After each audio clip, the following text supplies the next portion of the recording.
It's time to awaken. Right view, the foundation of wisdom.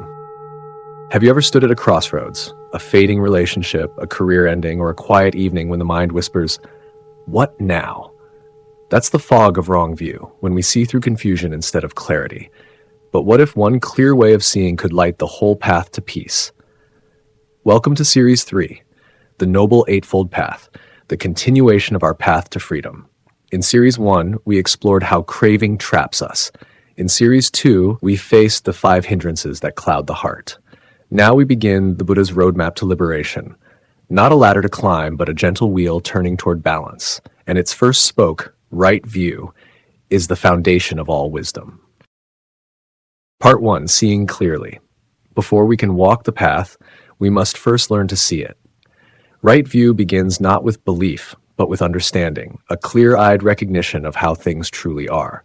The Buddha taught that suffering arises when we mistake the impermanent for the permanent, the impersonal for the personal, and the changing for the unchanging.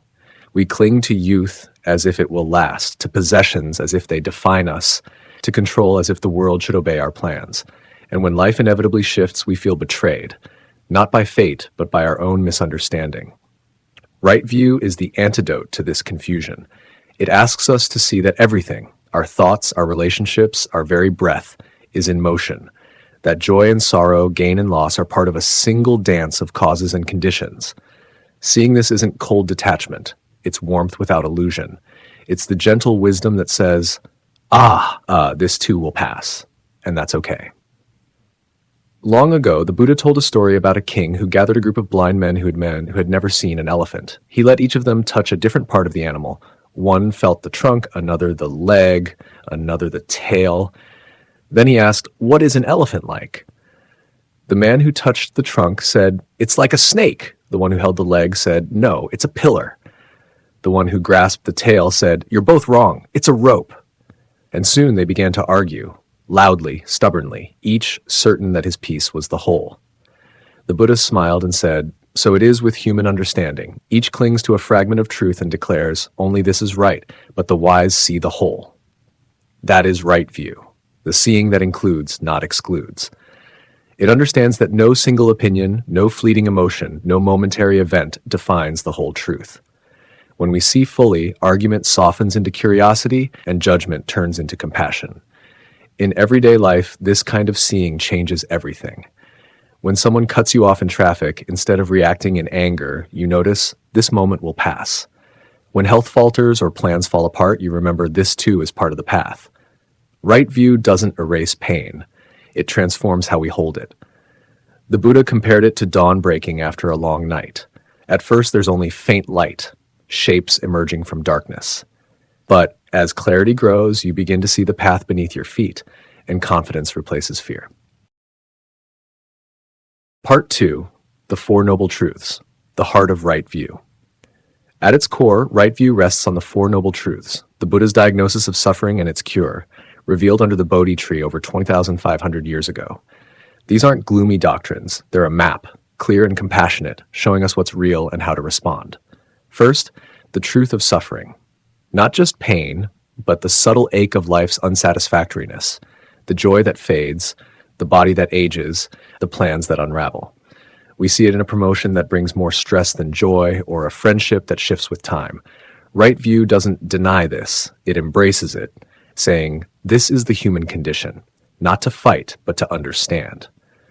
Second, the truth of the cause, the craving that fuels it all. We chase pleasure, cling to security, push away discomfort, creating endless cycles. Think of scrolling through social media, seeking validation that never quite fills the void. Right view reveals this as the hidden engine of our struggles. Attachment, not circumstance, is the real thief of peace. Third, the truth of cessation, the end of suffering. When craving loosens its grip, a profound calm arises, like a storm giving way to still skies. It's not heaven, it's the natural state beneath the waves, accessible here and now. And fourth, the truth of the path, the Noble Eightfold Path itself, leading us there through ethical living, mental training, and wisdom. As the Buddha taught in the Dhammapada, not to do any evil, to embrace the good, to purify one's mind, this is the teaching of the Buddhas.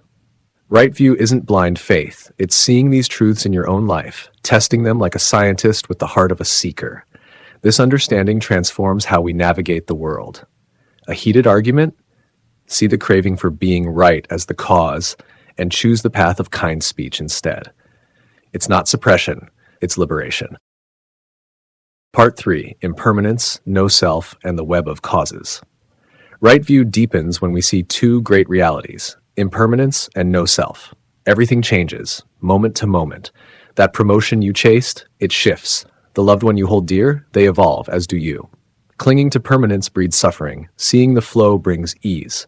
The Buddha likened it to a river. You can't step in the same one twice, yet it's always the river. Then, no self. Not that you don't exist, but that the I is a fluid process, not a fixed entity. Your thoughts, feelings, body, they're arising and passing, shaped by conditions, not a solid core. This isn't nihilism. It's freedom from the ego's tyranny. When anger flares, right view whispers, this too is arising from causes, not me, but a passing storm. And woven through it all is the law of karma, action and result. Skillful deeds ripen in joy, unskillful in pain. It's not punishment, but natural consequences, like seeds in soil. In the Madhupindika Sutta, the Buddha explains how consciousness arises from conditions like honey stirred in water, clear when seen rightly. Right view sees this web. My words today echo in tomorrow's world. It calls us to act with care, knowing every choice plants a seed. These insights aren't for monks alone. In a heated email from a colleague, see impermanence. This frustration will pass. In self-doubt, glimpse no self. This failure is just conditions aligning, not my essence. Suddenly the weight lifts, wisdom flows. Part 4. Cultivating right view in everyday life. So how do you nurture this vision? Start small with intention. Begin your day with a reflection. May I see things as they are today? Read a line from the Dhammapada or a sutta. Let it simmer like tea steeping. When challenges arise, pause. Ask, what's the truth here? What's arising from what? Journal it. Note a moment of craving, its cause, and how it faded. Meditation is your ally. Sit for 5 minutes, thus watching thoughts like clouds, seeing their impermanence. Over time, right view becomes second nature, guiding choices with quiet power. The Buddha assured, one who sees with wisdom sees the deathless. Remember, it's a practice, not perfection. Wrong views will creep in. That's human. Meet them with kindness and return to the path. In seeing rightly, you don't just understand life, you live it fully, unshackled, and awake. Right view is your compass. Simple, profound, always available. It turns the fog of confusion into the light of wisdom, one clear seeing at a time. Thank you for joining this exploration. Until next time, see clearly, walk kindly, and let wisdom be your guide.